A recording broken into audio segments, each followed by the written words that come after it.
Journey, a band we have looked at several times on this channel at this point, mostly because of my, let's say, infatuation with the voice of Steve Perry. The way that he uses that voice, the way that he goes into those higher notes and just absolutely powers his way through a concert. Honestly, there's not many people that can rival what he does. And don't get me wrong, we've seen a lot of people replicate songs of theirs, whether it be Eric Gronville, Dan Vasc. We've seen these people time and time again do these songs, and they throw their own spin on them and approach them very differently. And a large part of the reason that these vocalists do need to approach it differently is because of how unique Steve's voice is in these songs. So today what I'm going to do, I'm essentially bringing back the masterclass episodes here with this one, but we're going to take the time with this video. We're going to go through it line by line. Well, maybe not line by line, that'd be annoying, but we're going to go through it and we're going to explain what he's doing with his voice from point A to point B. There's going to be a lot of stops in this video. There's going to be a lot of explanation, but I hope you guys stick with me on this one. This is kind of a precursor to something that I want to start doing I want to start doing some long form content in which I take, say, an hour to discuss a voice, giving examples of what they do and how they do what they do, and really doing a deep dive on them. So I guess this is a little bit of a precursor to that. So, before we begin, please do leave a like on the video. It really does help. If you have not subscribed yet, I would highly appreciate it if you did so. But without any further ado, let's have a deep dive on Steve Perry singing, Steve Perry and Journey singing Mother, Father.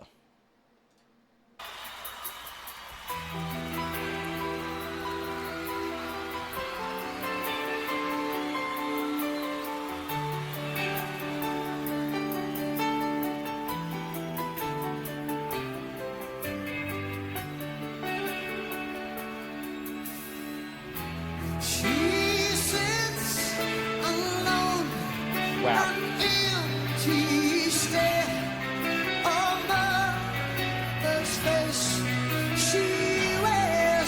We'll get through this next line and I'm going to stop and explain.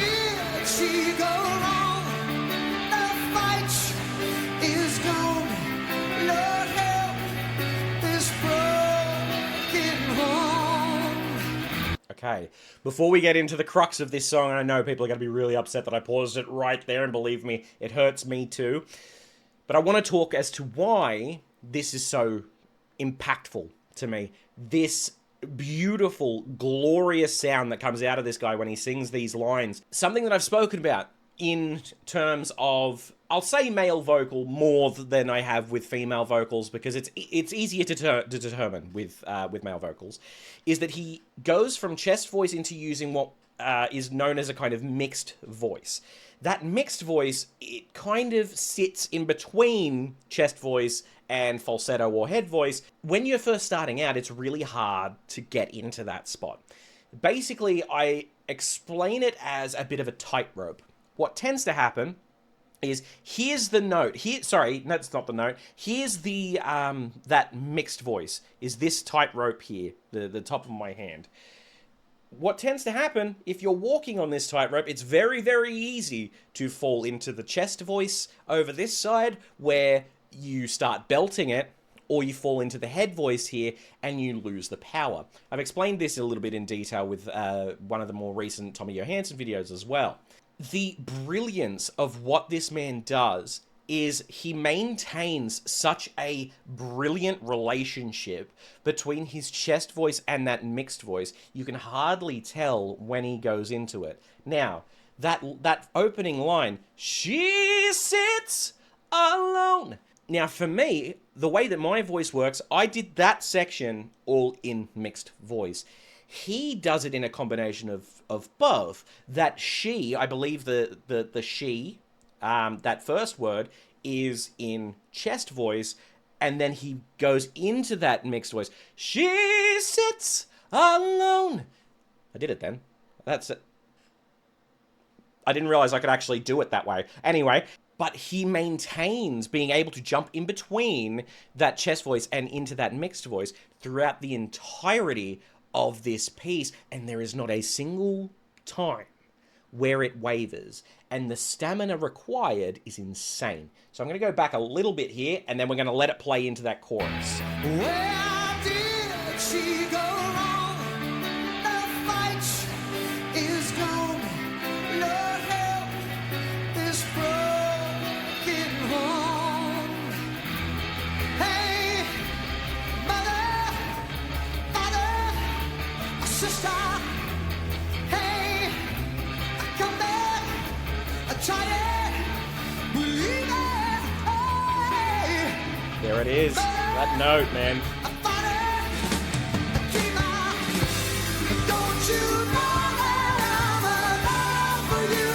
And there's where you can hear it. We'll go back in a sec.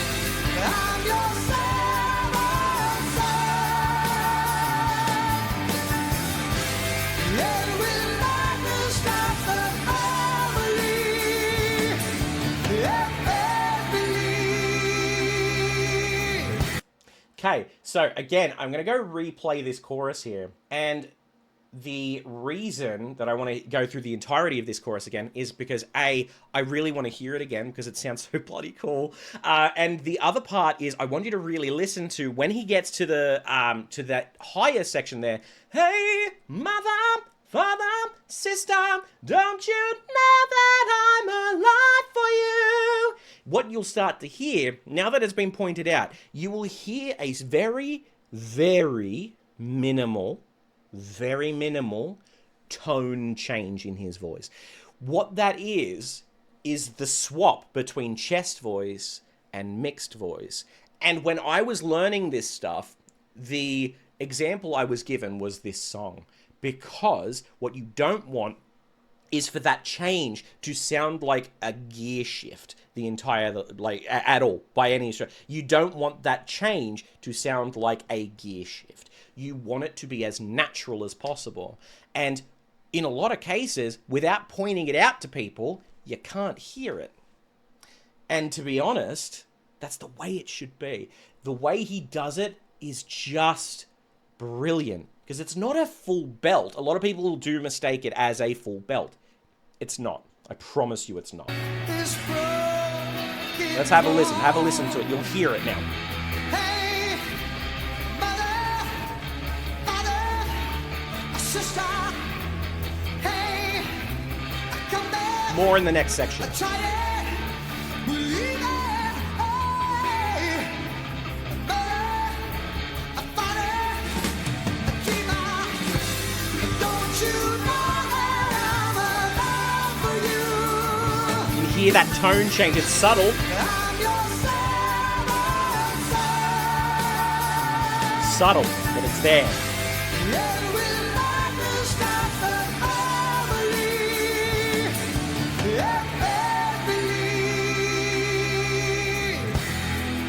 Now, let me know in the comments if you heard it at that point as well, because it is, again, very, very subtle, but it is a distinct change between the "Don't you know that I'm alive for you?" The way that he handles it is so masterful.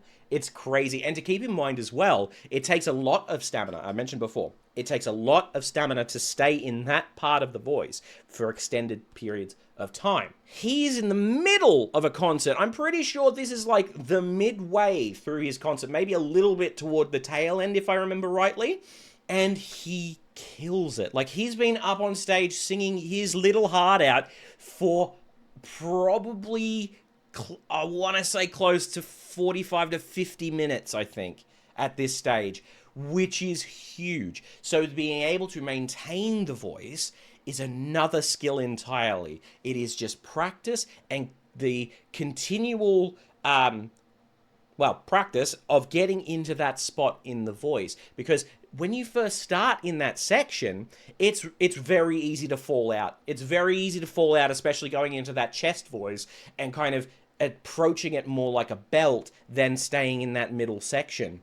But our boy here really kind of pioneered and revolutionized that mid-voice technique that is so good and so prominent even in today's like rock and metal worlds. It is crazy to hear the kind of fundamental of where that started is here, in this era, with Steve Perry, people like Dio as well. They all had that helping hand in pioneering that ability to hit into that spot in the voice and maintain it over long periods of time. It's crazy to go back.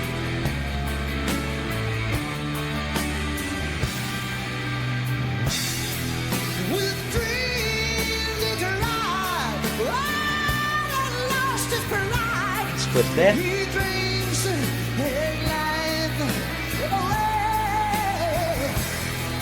One photograph, oh, with broken glass.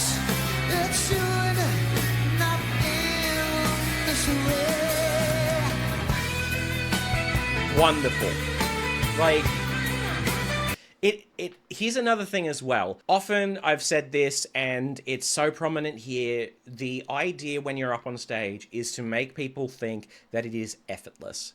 And he makes it sound effortless, doesn't he? It's crazy to me. The voice is just... This is, to me, and I'm not gonna say this very often. I don't say this very often at all. This, to me, is the perfect voice and the perfect sort of technique in how to use it. Crazy.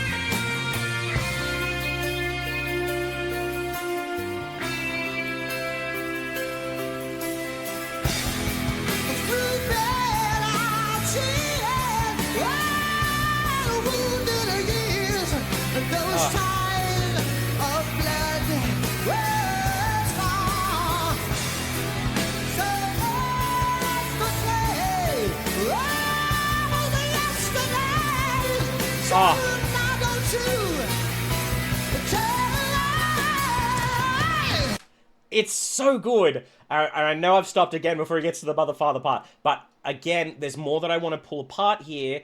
Where, again, I speak about vowel sounds a lot. When we sing, we fall into the Latin vowel sounds: r, e, o, and u. What tends to happen is a vocalist will kind of lean towards maybe 3 of the 5 of them, and they will be better at those 3 than the other ones. What Steve does here, and he does it so skillfully because he's tricksy and he hides it, right, is he changes the vowel sounds to suit him throughout the entirety of this next section. We're going to go through it a little bit slower, and I'll explain what I mean. Through bitter tears. So the word tears, the automatic vowel sound you go with is the E vowel. Through bitter tears. In this particular moment, he changes it to the R vowel. Through bitter tears. Oh, sorry, no, he doesn't change it to an R, he changes it to an air, my mistake. And it gets that voice more open for him. Some people, as I was mentioning, the reason they lean on certain vowel sounds is because that is what is more open for them. And rightfully so. I tend to go through with my students the lyrics, and we write down, okay, here's what vowel you would normally go for, but we can change it as we go. So let's continue on, because there's a couple more examples of him doing this in here as well.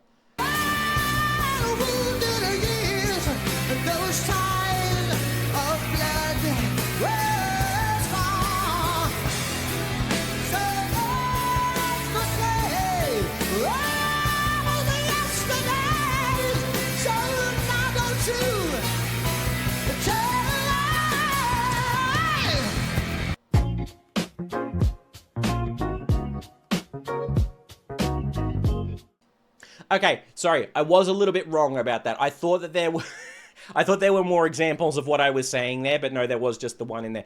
The rest of it is all the one vowel sound, and they seem to be the vowel sounds that that go with what he is more comfortable with. So I have taken it back a little bit here, because I've rewatched it and gone, I thought there was more. No, I was wrong, and I'm happy to say that I was wrong.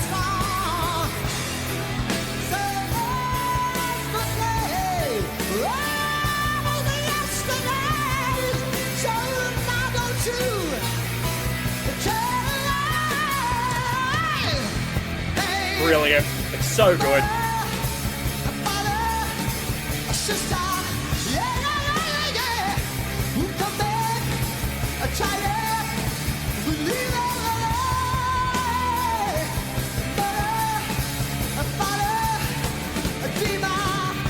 Okay, now, something I do want to pull apart for this part here, you know, besides the unnecessary high notes that he doesn't need to hit, but God, they're good, aren't they? Like, we're so glad that he does them. Have a listen to this section again, and we're going to go through it again. Now, the reason I want to go through this and point this out to you is another part of singing that that I've been told by a number of different vocal teachers. It seems to be one of the few points that vocal teachers kind of agree on, is that consonants are the enemy. So you've got vowels, R, E, I, O, and U in the case of singing, and consonants, which is literally everything else.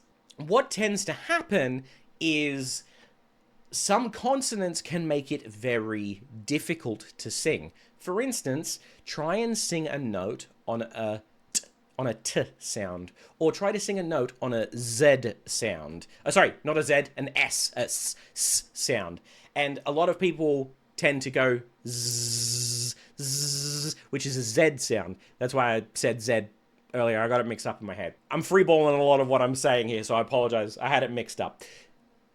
So basically, in this moment, what I mean by this is there are certain consonants that you can't sing on. There are certain consonants you can't sing notes on, and it makes it very, very difficult. What a lot of singers, a lot of proficient singers will do is focus so much on the vowel, it's almost as if the consonants fall away. Let's have a listen to this section again and see how often he does this, because it is very prominent here that he is focusing on that vowel sound. Not in a way that makes it sound muddy, because there are vocalists that do that. They strip away a whole bunch of things and they sound like they're just singing vowel sounds, which isn't a wrong way to do it, but it does ruin diction a lot, or the pronunciation of the words. Steve still manages to get those words out, and you understand it. Every damn thing he is saying. So let's continue. Let's do this again. So rather than mother, father, is mother, father. Like the th in the center of those words there kind of fades away because he's not focusing on those. He's kind of going from vowel to vowel with a little bit of that consonant there. So let's go back. Hey, mother, father, sister, yeah. Who come back, a child,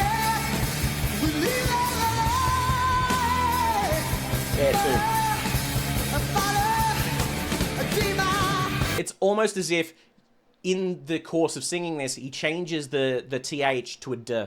Mother, father, sister. It's like it's almost changed to a D sound than it is a TH sound or a T sound, to help get around that. Don't you know that I'm alive for you? I'm your seventh son. And when lightning stops the family, he's a master of it. He's a master of focusing on the vowel that is necessary to get that note out, but it still manages to make those words as audible and as prominent as possible. The man is a freak.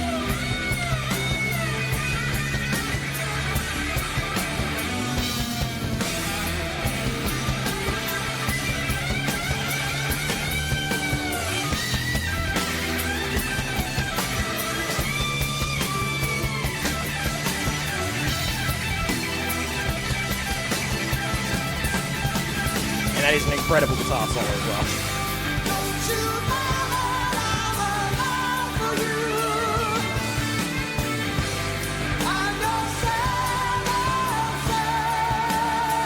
See how those consonants fall away?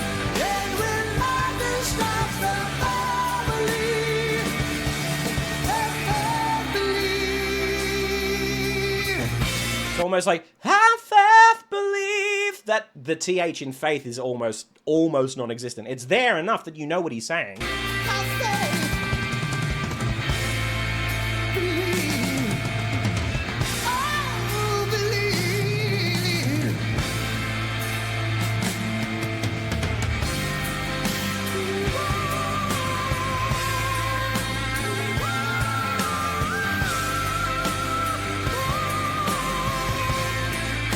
Incredible falsetto use there too.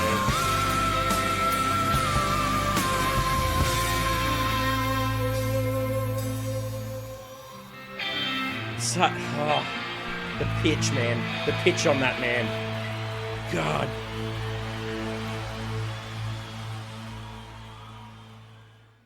Alright, so we'll stop at that one there. There is an extended kind of piano solo there, but if you guys want to check that out, please do go check out the original video.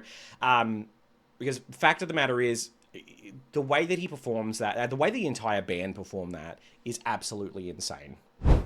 Alright, so basically, in retrospect, what we're looking here is a man who uses an incredible set of fundamentals that at the time weren't really thought about when it comes to vocals. People just would sing. Basically, when it came to vocalists, in a lot of cases, not all, obviously, but in a lot of cases, people would be working full-time jobs and do this on the side, sort of thing. And Steve had this mastery of his voice where the techniques of which have really been passed down through people studying what he does. Is it clear that he knows exactly what he's doing? No. Not from what I've seen. Like, genuinely, I've spoken about interviewing people before, but there is not a person I want to interview more than Steve Perry, because I want to know how he developed what he did. I really want to know if it was a case of these were sounds that were developed with a teacher, or he just kind of went, oh, I like how this sounds, so I'm going to do this, or, you know, I want my voice to go up into the rafters more, I want to be able to sing much higher, so he kind of pushed his voice in a direction that kind of made that happen. And if he accidentally stumbled upon the technique that he used, or if it was a case of, you know, that development with somebody, because it is truly masterful. However it came about, no matter what he did here, the way he uses the voice is absolutely masterful, and it created a large basis for what I do now as a singer. Moving into a more contemporary rock sort of style of singing for me now, a large portion of that is thanks to him, because not only do I love what he does and loved what he did prior, the singing teacher that I had was able to go, oh, well, if you like this, because actually, a little bit about me, I actually went in trying to sound a bit more like James LaBrie of Dream Theater. I already had knowledge of Journey, I loved what they did, and my singing teacher looked at it and went, well, you look at Dream Theater, and then you look at the voice of James LaBrie, and then what we've got to do is we've got to take that back. We've got to take it back to his inspirations and the reasons for the techniques that he uses now. This was his first point. Journey was his first point. Steve Perry and the way that he handles his voice was the first example that he used, because of that absolute skill of not only being able to get into crazy high parts of the voice, but being able to maintain it over long periods of time and make it sound effortless, which is a huge, huge point. When we go to a concert, if we hear a vocalist and we hear them straining their voice, you're not left with that same, oh, that was really awesome, than somebody who is behind the scenes probably sweating going, I am struggling, but they make it sound so much easier. Anyway, that's all I have to say on this one. Steve, if you manage to see this, or if anybody knows how to contact Steve Perry, But for the love of God, I want to talk to him so bad. Like, I have so many questions for him. But let me know what you thought of this. Let me know what you think of this sort of format. Would a long form breakdown of a artist's technique be something that you'd be interested in? Don't get me wrong, those videos would take quite some time to make, so they would probably be like once every maybe month or so. But let me know if that's something you would like to do. Would like me to do. But thank you guys so much for watching. Like a favorite if you enjoyed, subscribe, do all that sort of thing, and I will see you in the next one. All right, bye for now. Thanks for watching. If you enjoyed what you saw here today, feel free to go over to Patreon and support us for as little as $3 Australian per month. By doing so, you'll join the list of wonderful people here. Also, if you're into gaming, I have recently rebooted my gaming channel, so feel free to go over there and have a look. Link to both the Patreon and the gaming channel in the description below.